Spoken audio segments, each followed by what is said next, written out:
Hello everyone, my name is Kevin Johnson, and my public health project focuses on the health equity and disparities of the Navajo Nation and Native Americans nationwide.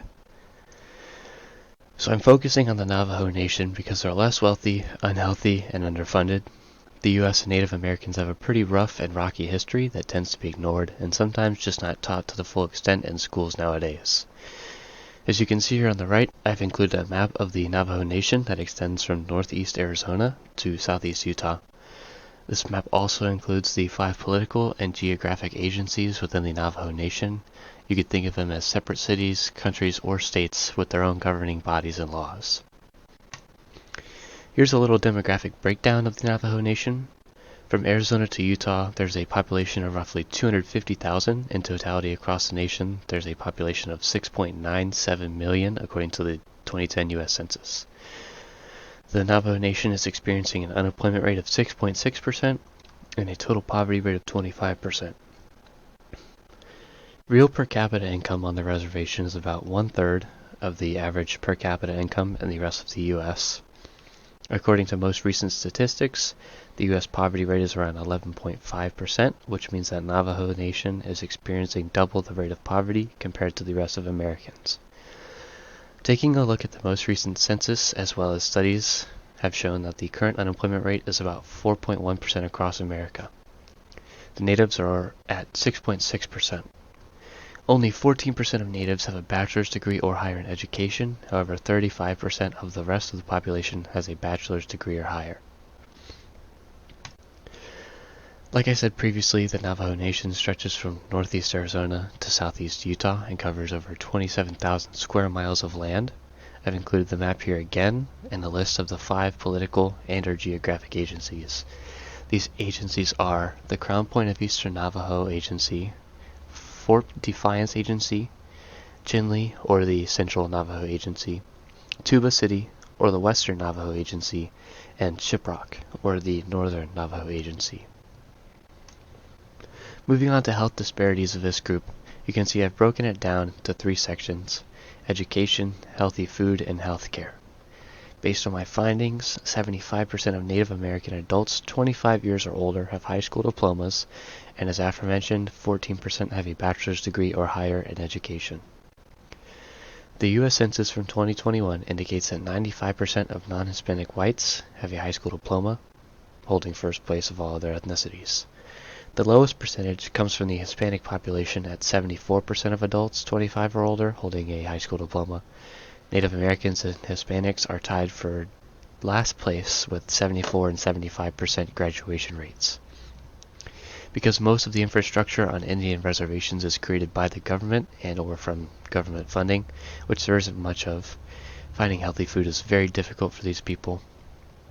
Of course, if they're practicing their native ways of life, or as it says here, they practice faith, then they would be living off the land where healthy food could be plentiful, but not everyone does that. Instead of supermarkets left and right, you'll find fast food restaurants. We tend to call these food deserts. Because of this, natives are twice as likely to die from diabetes and 1.2 times as likely to have heart disease. It also doesn't help that 1/3 of these people are without health care. This makes quality access to care difficult and expensive, especially when they have the highest disability rate per capita. Up next, economics. Native Americans have a poverty rate of roughly 25 to 30%. This means that 25 to 30% of Native Americans live at or below the poverty line. The median household income for the entire U.S. in 2024 is about $98,500. The median household income for natives is roughly $23,000 per year. The poverty level for a family of 4 is just under $30,000 a year and under $15,000 a year for an individual. Considering these are averages, this means that Native Americans are actively living at or below the poverty line across the board. Now, this doesn't mean all natives live this way. Most reservations have casinos and other places to gamble, which is usually a double-edged sword. The family who owns the casino increases their wealth, while maybe a few lucky families get to increase their own. Typically, everyone else suffers the losses of gambling. Government aid is one of the main resources that Native Americans use to live and thrive. When recessions happen, funding decreases, their socioeconomic gains decrease, and because of this, they suffer longer than most other groups affected by the recessions. This brings us to the elephant in the room.